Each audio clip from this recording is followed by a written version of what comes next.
नमस्कार दोस्तों, अल्बीडो आईएएस में आप सभी का हार्दिक स्वागत एवं अभिनंदन है। एक बार हमारे साथ तीव्र गति से बोलें, जय हिंद। आज जो हमारा टॉपिक है भूगोल विषय को लेकर है। भूगोल विषय में मेंस में कई बार पूछा गया प्रश्न है, अदर स्टेट पीसीएस में, साथ में यूपीएससी में, आईएएस में। हम इस पर चर्चा करेंगे आगे 2023 में आने की जो संभावना क्वेश्चन पर है, और 24-25 में आगे भी इसकी प्रासंगिकता बनी रहेगी। प्रश्न यहाँ पे है, भारत को एक महाद्वीप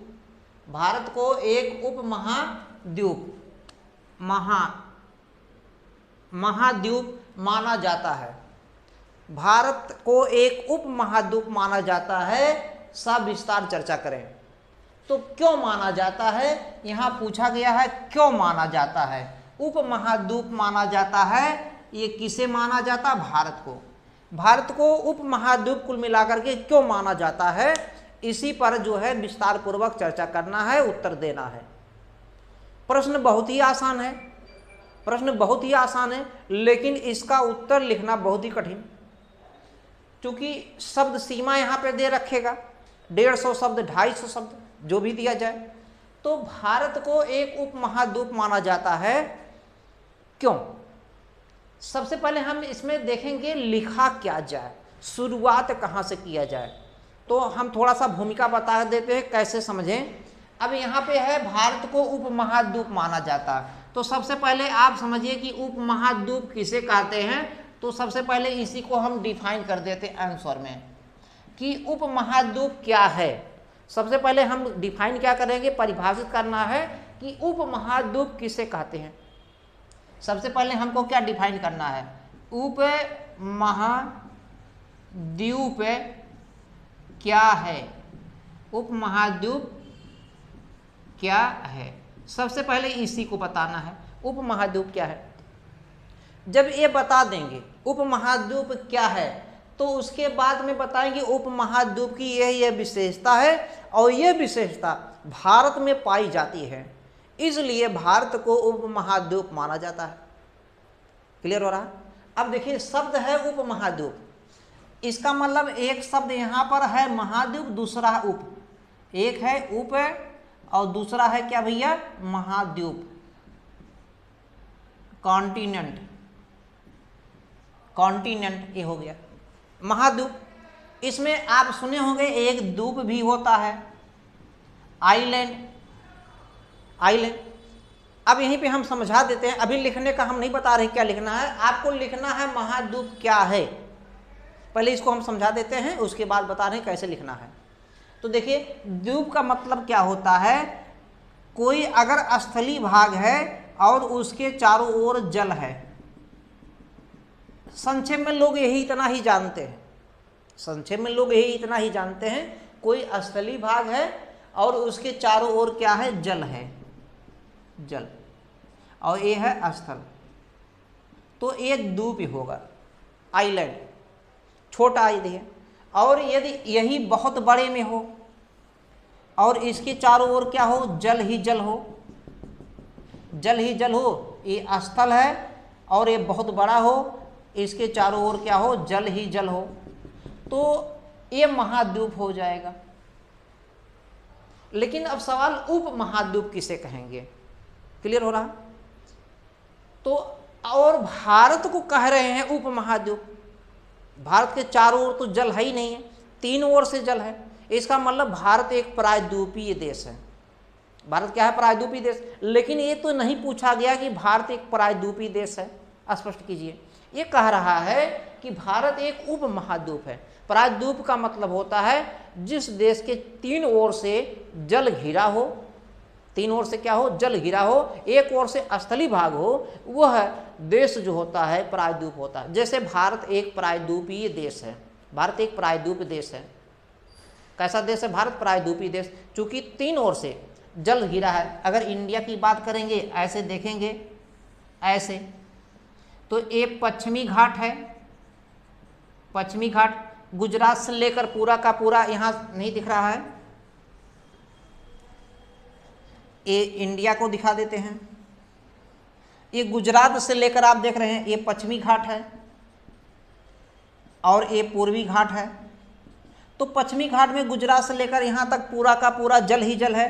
पूर्वी घाट में देखेंगे तो तीन ओर से, इधर में हिंद महासागर है, हिंद महासागर, तो तीन ओर से भारत के जल ही जल है, केवल एक ओर से ही स्थल है। इसलिए भारत कैसा देश हो गया? प्रायद्वीपीय देश, प्रायद्वीपीय देश। लेकिन प्रायद्वीपीय देश नहीं कहा रहा है, कह रहा है उपमहाद्वीपीय देश। भारत कैसा है? उपमहाद्वीपीय। तो इसकी अलग इससे हमको बताना है, तो हम समझेंगे। पहले देखिए थोड़ा सा भूमिका समझ लेते हैं क्या है। तो हमने बताया महाद्वीप इतना बड़ा, यानी कि स्थल का बहुत बड़ा भूभाग, स्थल का यदि बहुत बड़ा भूभाग जिसके चारों ओर जल हो वो महाद्वीप। छोटा भूभाग है तो वो द्वीप होगा। लेकिन जो भी है, चाहे द्वीप हो या महाद्वीप, अगर महाद्वीप बन रहा है, ये महाद्वीप है, तो महाद्वीप का मतलब जितने महाद्वीप हैं भारत में, विश्व में अगर देखा जाए कुल महाद्वीप मुख्य रूप से 7 महाद्वीप हैं। एक 8वें महाद्वीप खोजे जाने की चर्चा में है, जिसे जीलैंडिया नाम दिया गया है, लेकिन मुख्य रूप से 7। सबसे बड़ा महाद्वीप अगर देखेंगे एशिया महाद्वीप, भारत एशिया महाद्वीप में ही आता है। एशिया महाद्वीप को अगर देखेंगे 4 भागों में बांटा गया है, उत्तर, पश्चिम, पूरब, दक्षिण हो गया, ये सब हो गया। तो भारत जो है दक्षिण एशिया का हिस्सा है। भारत किसी देश का हिस्सा है तो दक्षिण एशिया में आता है। तो एशिया के बाद में अगर देखेंगे दूसरे नंबर पे अफ्रीका महाद्वीप है, तीसरे नंबर पे देखेंगे उत्तरी अमेरिका महाद्वीप, चौथे नंबर पे दक्षिणी अमेरिका महाद्वीप, 5वें नंबर पे अंटार्कटिका महाद्वीप जो एक श्वेत महाद्वीप के नाम से प्रसिद्ध है, जिस पर चारों ओर से बर्फ ही ढका है। और छठे नंबर पे देखेंगे यूरोप महाद्वीप। 7वें नंबर पे देखेंगे जो सबसे छोटा महाद्वीप है ऑस्ट्रेलिया, जिसे ओसेनिया के भी नाम से जाना जाता है। ऑस्ट्रेलिया में छोटे छोटे द्वीपीय देश पाए जाते हैं, जिनकी संख्या कुल 22 हो जाती है। ऑस्ट्रेलिया जबकि सबसे बड़ा देश ऑस्ट्रेलिया महाद्वीप का है। तो कुल मिलाकर के जैसे महाद्वीप है, तो महाद्वीप जो बांटे गए हैं, महाद्वीप जो बांटे गए हैं, उन महाद्वीपों की अपनी अलग अलग विशेषताएं हैं। सबका अपना एक भौगोलिक क्षेत्र है। कैसा क्षेत्र है? भौगोलिक, भौगोलिक, भौगोलिक क्षेत्र है। सबका अपना एक जलवायु है, जलवायु, वायु है। सबका अपना एक जो है क्या है? सांस्कृतिक है, संस्कृति, सांस्कृतिक विशेषता है। सभी जितने भी यूरोप के देखें बात के, या उत्तरी अमेरिका या दक्षिणी अमेरिका की बात देखेंगे, या एशिया की या अफ्रीका की, या अंटार्कटिका में कोई मानव रहता ही नहीं है। तो जो भी देश हैं सबका एक भौगोलिक विशेषता है, जलवायु विशेषता है, सांस्कृतिक विशेषता है। उनकी अलग अलग वनस्पतियाँ पाई जाती हैं। वानस्पतिक विशेषता है। वानस्पतिक के बाद में अगर देखेंगे सांस्कृतिक विविधताएं भी पाई जाती हैं, जलवायु भौगोलिक संरचनाएं भी पाई जाती हैं। इस प्रकार से कई विशेषताओं के कारण जो है महाद्वीपों बटे हैं। महाद्वीप में अलग अलग प्रकार की विशेषताएं हैं। उन विशेषताओं के कारण केवल यही इतना नहीं कि एक बहुत बड़ा भूभाग हो, उसके चारों ओर जल हो तो महाद्वीप, ये तो बेसिक चीज़ है। ये तो जो बता रहे हैं एक बहुत बड़ा स्थल है और उसके चारों ओर जल है, एक केवल भौगोलिक विशेषता है। कैसा विशेषता? भौगोलिक विशेषता। इसमें इस अगर महाद्वीप की बात करें, एशिया की या अफ्रीका की या उत्तरी अमेरिका, दक्षिणी अमेरिका, यूरोप या ऑस्ट्रेलिया, किसी की बात करें तो उनकी अपनी अलग अलग सबकी जलवायु है, सबका अपना अलग अलग सांस्कृतिक विशेषता है, संस्कृतियाँ हैं सबकी अपनी अपनी, सबकी अपनी अलग अलग वनस्पतियाँ भी पाई जाती हैं। हर जगह वनस्पति अलग विशेषताएं पाई जाती हैं। तो कई विशेषताओं के कारण महाद्वीप बटे हैं। तो जिसमें हम लोग ज़्यादातर भौगोलिक विशेषता को ध्यान में देते हैं वही जानते हैं। तो जितनी कुल मिलाकर के महाद्वीप में विशेषताएं हैं, वो सभी विशेषताएं भारत में पाई जाती हैं। जो एक महाद्वीप की विशेषता है वो सभी कैसी विशेषता भारत में पाई जाती है। तो इसलिए भारत को जो है एक उपमहाद्वीप माना जाता है। अब इस पे हम चर्चा करेंगे, कैसे हम जानते हैं, लिखते हैं, क्या है। यहाँ तक समझ में आ गया? ये तो हमने बता दिया समझने के लिए। समझने के लिए। अब सबसे पहले हमको लिखना क्या है कि उपमहाद्वीप क्या है। अगर इतना भी नहीं समझ पाए तो हम एक और सरल भाषा में बताते हैं। सरल भाषा में क्या बताते हैं, देखिए उपमहाद्वीप क्या है। देखिए उपमहाद्वीप में हमने बताया क्या है, उप, और दूसरा क्या है, महाद्वीप।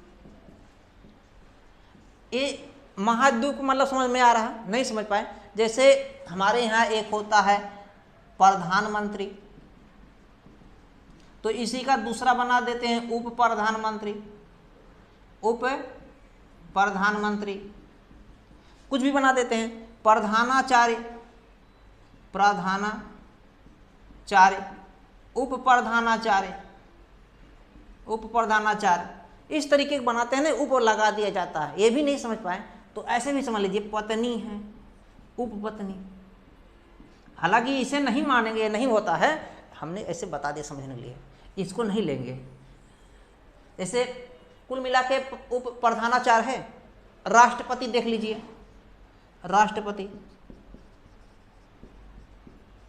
उपराष्ट्रपति, उपराष्ट्रपति, कुल मिलाकर के जैसे राष्ट्रपति का रोल है और उसे उपराष्ट्रपति का, जैसे प्रधानाचार्य का वैसे उप प्रधानाचार्य। यानी कि ये बड़ा है, ये बड़ा है, ये छोटा है, ये छोटा है, ये छोटा है, ये बड़ा है। ऐसे यहाँ पर महाद्वीप जो है भैया ना, महाद्वीप बड़ा है और उप महाद्वीप क्या है, छोटा।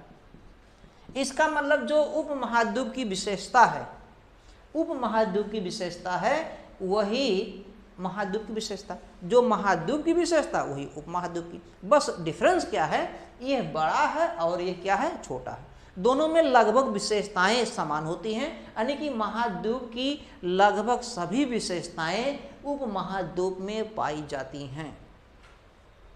यहां तक क्लियर हो गया।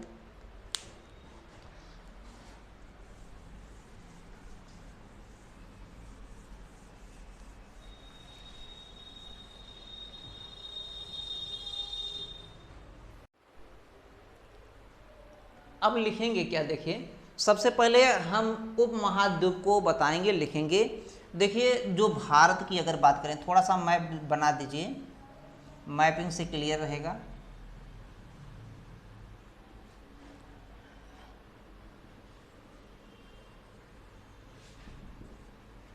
दिख रहा है, नहीं दिख रहा है तो थोड़ा सा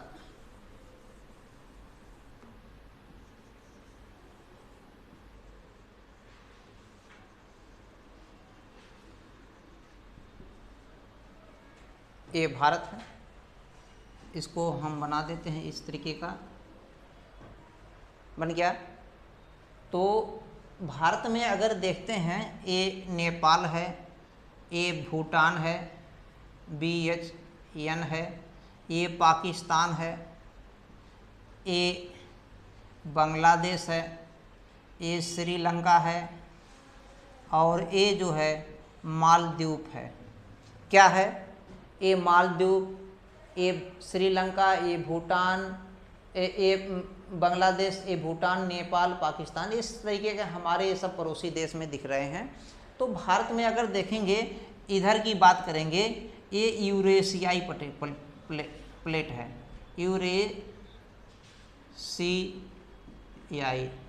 यूरेशियाई प्लेट, और ये भारतीय प्लेट है, भारतीय प्लेट। तो जब अभिसारी गति हो रहा था, प्लेटों में अभिसारी गति चलता है, सुने होंगे। जो प्लेटों में गति होता, 3 प्रकार की गति होता है, अभिसारी गति, अपसारी गति और संरक्षी गति। संरक्षी गति में प्लेटें एक दूसरे से घर्षण करके निकल जाती हैं, अपसारी गति में प्लेटें एक दूसरे से दूर होती जाती हैं, और अभिसारी गति में 2 प्लेटें एक दूसरे की ओर आकर के टकरा जाती हैं, जिसमें भारी प्लेट का क्षेपण होता है और हल्की प्लेट का प्रत्यावर्तन हो जाता है, यानी कि अपने स्थान पर फोल्डिंग हो जाता है। हल्का प्लेट फोल्डिंग हो जाएगा और भारी प्लेट का प्रत्यावर्तन हो जाएगा, यानी कि नीचे चली जाएगी। क्लियर हो रहा है। तो ये जो भारतीय प्लेट थी, कुछ ये भारी थी, इसका घनत्व तो कुछ ज़्यादा था, इस भारतीय प्लेट का अंतःक्षेपण हुआ, यानी कि नीचे चला गया, या प्रत्यावर्तन कहिए या अंतःक्षेपण, यानी कि कुछ नीचे चला गया। और यूरेशियाई प्लेट जो थी कुछ हल्की थी, ये अपने स्थान पर फोल्डिंग हो गई। इस तरीके के फोल्डिंग होने से यहाँ पर एक मोड़दार पर्वत का निर्माण हो गया। यहाँ से लेकर यहाँ तक, यहाँ से लेकर यहाँ तक एक मोड़दार पर्वत का निर्माण हो गया। यहाँ से लेकर यहाँ तक एक मोड़दार पर्वत का निर्माण हो गया। यहाँ तक माना जाता है जो अंडमान निकोबार द्वीप समूह है ये भी हिमालय का ही एक विस्तरित क्षेत्र है। अंडमान निकोबार द्वीप समूह जो है ये भी हिमालय का ही एक विस्तारित क्षेत्र है, विस्तारित भाग है। तो यूरेशियाई प्लेट और भारतीय प्लेटों के अभिसारी गति, यूरेशियाई प्लेट और भारतीय प्लेटों में अभिसारी गति के कारण अंतःक्षेपण की क्रिया होती है। एक प्लेट का अधिक घनत्व वाले का और कम घनत्व वाले का प्लेट का क्या हो जाता है, अपने स्थान पर फोल्डिंग हो जाता है, जिससे हिमालय जैसे पर्वत का निर्माण हुआ। हिमालय जैसे पर्वत का निर्माण हुआ। यच से हमने हिमालय लिख दिया। यहाँ तक क्लियर हो गया। तो अब लिखेंगे उपमहाद्वीप में क्या है, भारत को उपमहाद्वीप, भारत को उपमहाद्वीप इसलिए माना जाता है क्योंकि भारत को उपमहाद्वीप इसलिए माना जाता है क्योंकि भारत में वो सभी विशेषताएं विद्यमान हैं जो एक महाद्वीप में विद्यमान है, जो एक महाद्वीप में विद्यमान है। क्योंकि यूरेशियाई प्लेट और भारतीय प्लेटों के अभिसारी गति के कारण, अभिसारी गति के कारण हिमालय जैसे पर्वतमाला का निर्माण हुआ। इसके उत्तर में हिमालय पर्वतमाला देख रहे हैं, उत्तर पश्चिम में भी हिमालय पर्वतमाला है और उत्तर पूर्व में भी हिमालय पर्वतमाला का विस्तार है एक साइड में। दूसरे अगर पश्चिमी साइड की बात करें तो अरब सागर, पश्चिमी घाट की तरफ, पश्चिमी तट की तरफ देखेंगे अरब सागर, पूर्वी घाट की तरफ, पूर्वी तट की ओर देखेंगे तो बंगाल की खाड़ी, और दक्षिणी साइड में देखेंगे हिंद महासागर जैसे संरचनाएं दिखाई देती हैं, जो इसके भौगोलिक कारण दिखते हैं। इस भौगोलिक विशेषताएं, ये भौगोलिक विशेषताएं जितने महादेश हैं, जितने महाद्वीप हैं, उन महाद्वीपों में जो विशेषताएं हैं वो विशेषताएं इस भारतीय क्षेत्र में, भारतीय भूभाग में पाए जाते हैं, भारतीय भूभाग में पाया जाता है। यहाँ तक क्लियर हो गया। तो पहला पॉइंट ये था भौगोलिक दृष्टि से। दूसरा अगर जलवायु की दृष्टि से देखेंगे, जितने भी महाद्वीप हैं, जितने भी महाद्वीप हैं, जिन महाद्वीपों में अलग अलग अफ्रीका का, एशिया का, यूरोप का, उत्तरी अमेरिका, दक्षिणी अमेरिका, अंटार्कटिका, ऑस्ट्रेलिया, जितने भी, सबका एक अपना एक अलग जलवायु है। उसी तरीके से इस भारतीय क्षेत्र का भी एक अपना जलवायु है। अगर देखेंगे ये थार मरुस्थल की बात करेंगे, राजस्थान का जो क्षेत्र है यहाँ पे मरुस्थलीय जलवायु मिलेगा। अगर इधर पश्चिम की साइड में देखेंगे, पूर्व की साइड में देखेंगे, यहाँ पर पूर्वी तट और पश्चिमी तट की साइड में देखेंगे तो उष्ण कटिबंधीय क्षेत्र मिलेगा। अगर यहाँ पर देखेंगे जम्मू कश्मीर है, लद्दाख है, ये लद्दाख हो गया, ये जम्मू कश्मीर हो गया, हिमाचल प्रदेश, उत्तराखंड हो गया। इधर की बात देखेंगे तो ध्रुवी जैसे संरचनाएं दिखाई देती हैं, ध्रुवी जलवायु। जैसे आप पूरे विश्व में देखेंगे, ये विषुवत रेखा है, ये आपका कर्क रेखा, ये मकर रेखा, तो ये ध्रुव, जो ध्रुव पे जलवायु है वही जलवायु लगभग इधर में लगभग विद्यमान दिखाई देता है। यहाँ पर अगर वनस्पतियों की बात देखेंगे, यहाँ पे अनेक वनस्पतिक विशेषताएं भी पाई जाती हैं, अनेक प्रकार के मैंग्रोव वन पाए जाते हैं। ये समुद्र के किनारे दलदली स्थान पे मुख्य रूप से मैंग्रोव वन पाए जाते हैं। पर्णपाती वन देखेंगे नॉर्थ ईस्ट में, या यहाँ पर देखेंगे हिमालय पे क्या नाम है, आर्द्र सदाबहार वन पाए जाएंगे, पर्णपाती वन पाए जाते हैं। इसके साथ में अगर देखेंगे समाना भी वन पाए जाते हैं, कटीली वन पाई जाती हैं, मरुस्थली, राजस्थान में मरुस्थली वन पाए जाते हैं। यानी कि जो एक महाद्वीप में जो वानस्पतिक संरचनाएं पाई जाती हैं वो सभी वानस्पतिक संरचनाएं इस भारतीय क्षेत्र में पाए जाते हैं। अगर सांस्कृतिक विशेषता की बात करेंगे तो सांस्कृतिक विशेषता में देखेंगे भारत में अनेक प्रकार के धर्म के लोग, अनेक प्रकार के जाति के लोग, अनेक प्रकार के संप्रदाय के लोग निवास करते हैं। यहाँ पे अगर देखेंगे तो भारतीय संविधान में अगर बात देखते हैं, भारतीय संविधान की 8वीं अनुसूची में 22 भाषाओं का जिक्र किया गया है। तो हमारे भारत में 22 भाषाएं जो है जिनको राजभाषा की दर्जा दिया गया है। भारतीय संविधान के 8वीं अनुसूची में अगर देखेंगे तो 22 भाषाएं हैं, 22 भाषाओं का जो है यहाँ पे राजभाषा का दर्जा प्राप्त है। अनेक प्रकार की हजारों बोलियां हैं यहाँ पे, भारत में हजारों बोलियां। अब यहीं पे अगर यूपी में देखते हैं, पूर्वी यूपी में जाएंगे, पूर्वी यूपी में अंबेडकर नगर है, क्या नाम है, जौनपुर है, बनारस है, तो इधर की भाषा अलग है। का करत है यार, खाया वाया कि ना। अगर थोड़ा सा और पूर्व में चले जाएंगे, बलिया जहाँ के मंगल पांडे थे, बिहार के साइड में चले जाएंगे, अरे हाँ खा ल है ना है, अब उजला है कि ना है, यहाँ की ऐसी भाषा है। पश्चिमी यूपी में चले जाएंगे तो वहाँ की एक अलग भाषा मिलेगा, लखनऊ का अलग भाषा मिलेगा। पश्चिमी यूपी में लोग बोलते हैं, ओए किधर जा रहा, चले इधर जा ना, मैं तेरे को आजा भाई, तेरे को बताता हूँ, चल जाओ। दिल्ली में चले जाएंगे अलग भाषा, हरियाणा में हरियाणवी भाषा बोलते हैं लोग, मैं ना जानूँ तुझे, चला जा, जगह की तरह। तो पूरे अगर भारत में देखते हैं, हम तो थोड़ा सा बता रहे हैं, पूरे भारत में अलग प्रकार की हजारों बोलियां हैं, जबकि 22 भाषाओं को राजभाषा दर्जा मिला गया है। तो भाषा की अगर दृष्टि से देखेंगे तो जो महाद्वीपों की एक विशेषता होती है, वो पूरे विशेषता जो है समाहित है इसी में। और इतना देखिए, भाषाएं, इतना धर्म होने के बाद में भी भारत में जो है समरसता है, अनेकता में एकता पिरोई हुई है। इसकी एक अलग विशेषता है। जो महाद्वीप में विशेषता, वो सब भारत में पूरी विशेषता है। यहाँ तक हो गया। अब इसके साथ में अगर देखेंगे क्या नाम इसका, भारत में अनेक प्रकार के नस्लवाद के लोग हैं, अनेक प्रकार के संप्रदाय के, जैसे निग्रो लोग हैं, प्रोटोस्ट्रालॉइड हैं, मंगोलाइड लोग हैं, हर प्रकार के। दिल्ली में देखिए एक इलाका ही है मंगोलपुरी है। तो बहुत से ऐसे हर प्रकार के यहाँ पे प्रजातियाँ के लोग यहाँ पे भारत में निवास कर रहे हैं। तो ये सब जितनी विशेषताएं हैं, ये सब जो है ये स्पष्ट कर रही हैं कि एक भारत महाद्वीप तो नहीं बन सकता, लेकिन उप महाद्वीप में रख सकते हैं। जो एक महाद्वीप की विशेषता है वो सब भारत में विद्यमान है। अतः भारत को लिखेंगे, उपरोक्त तथ्यों से स्पष्ट हो रहा है कि सभी जो महाद्वीप की विशेषताएं पाई जाती हैं, भौगोलिक दृष्टि से, सांस्कृतिक दृष्टि से और वानस्पतिक दृष्टि से, जलवायु की दृष्टि से जो भी विशेषताएं पाई जाती हैं, सब विशेषताएं भारत में विद्यमान है। अतः भारत को एक उप महाद्वीप मानना कोई अतिशयोक्त नहीं होगा, मानना उचित होगा। हालांकि ध्यान देना है कि इस भारतीय उपमहाद्वीप में पीटी में भी काम करेगा, मेंस में भी।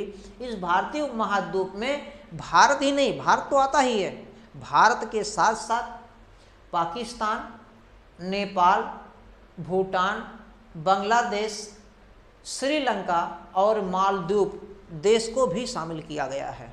इस भारतीय उपमहाद्वीप में 2 द्वीपीय देश हैं जो श्रीलंका और मालदीव हैं, और बाकी असली द्वीप पाकिस्तान, नेपाल, भूटान और बांग्लादेश, कुल मिलाकर के 4, 2, 6 देश इसमें शामिल हो जाते हैं। यहाँ तक समझ में आ गया। लिखने का तरीका ऐसे है, कैसे पहले समझेंगे। एक फिगर जरूर बनाइए, फिगर बनाना जरूरी है, फिगर बनाने से आधा 1 नंबर जरूर मिलेगा। बेस्ट ऑफ लक, धन्यवाद। अपनी वाणी को विराम देते हैं। वीडियो को लाइक करिए, शेयर करिए, सब्सक्राइब करिए। हमारे चैनल पर नए हैं तो शेयर जरूर करिए। धन्यवाद।